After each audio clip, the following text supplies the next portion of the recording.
Hey guys, this is Will, and I'm going to be going over the green deck strategies for the new Dragon Ball Super card game. Now, in this one specifically, I'm using both blue and green, but this is just around the green effects. The blue one that I'm going to use is just Beerus, and the only reason he's in it is because his ability works very well with these.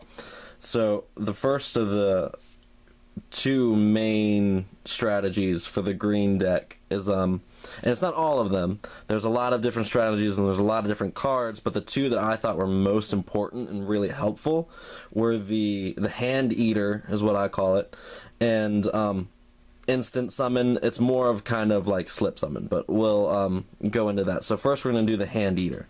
So first matter of business is our leader card. Now Broly says that can't attack other battle cards. When this card attacks, both players choose one card from their hand and place it in the drop area. That's pretty helpful. On the back, his effect is again, can't attack battle cards. When this card attacks, draw one card, then both players choose one card from their hand and field, and place them both in the drop area. So that's very effective. So we're stacking cards for that. Next on business, we've got Gotenks. When this card attacks a leader card, your opponent chooses one card from their hand and places it in the drop area. Broly. When you play this card, choose up to two cards from your opponent's hand and randomly drop them into the drop area. And finally, we've got Beerus. Beerus is, when this card attacks a leader card, your opponent may choose two cards from their hand, place them in the drop area. If they don't, choose all your opponent's battle cards and energy and place them in the drop area. Now, why this is such a strong card is because its cost is really expensive, energy-wise at least. So, recap. Broly, you gotta sack a card on the from hand and drop area. Unfortunately, our battle area, you have to do that too. And that's where this little baby comes in though. We got Broly's ring. And Broly's ring pretty much just lets you avoid the damage of his effect. That's the purpose of why the card's in the deck. If you didn't have Broly, the card's really useless. I didn't have him for a while, and I just kept it in the binder because there was no point in having it. But now, it's very, very helpful because I don't have to have the backlash of his ability. But the opponent does, so you still got to be ditching a card from the field as well as the hand. Gotenks, every time I attack, and I can have up to 3, you got to ditch a card in your hand. Broly, when you summon, you got to ditch 2. Beerus, you got to ditch 2 every time I attack, or you got to lose everything on the field. So very, very effective for clearing out the field and the hand. Next, strategy number 2, the slip summon. Now, this really only works because of these guys right here. You got your Bio Army. The Bio Army warriors work that when they're discarded from your hand, you can discard another card and instantly summon them from the drop area.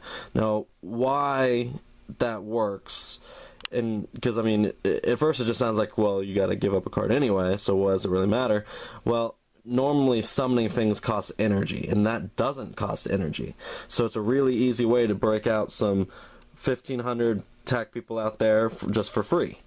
Now, one way that this would end up in the drop area from your hand is Paragus. Because Paragus' effect is if you play this card, you can place one card from your hand in the drop area. If you do so, activate one Broly ring from your deck. So that's almost like double dipping. You get to set up the Broly ring and get the other combo started, or as well as dropping out these guys into the drop area and starting this combo. So that's one way.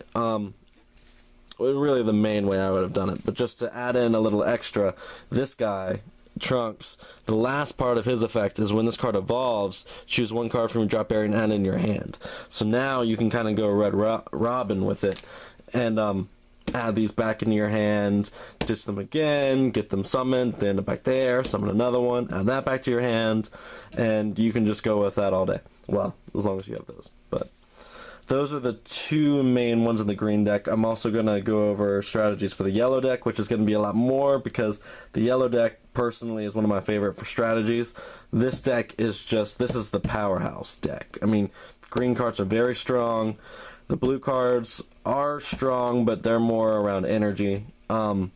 where the yellow cards and the red cards are not as strong, but they're very, very tight with unity. So we'll get into that in the next video.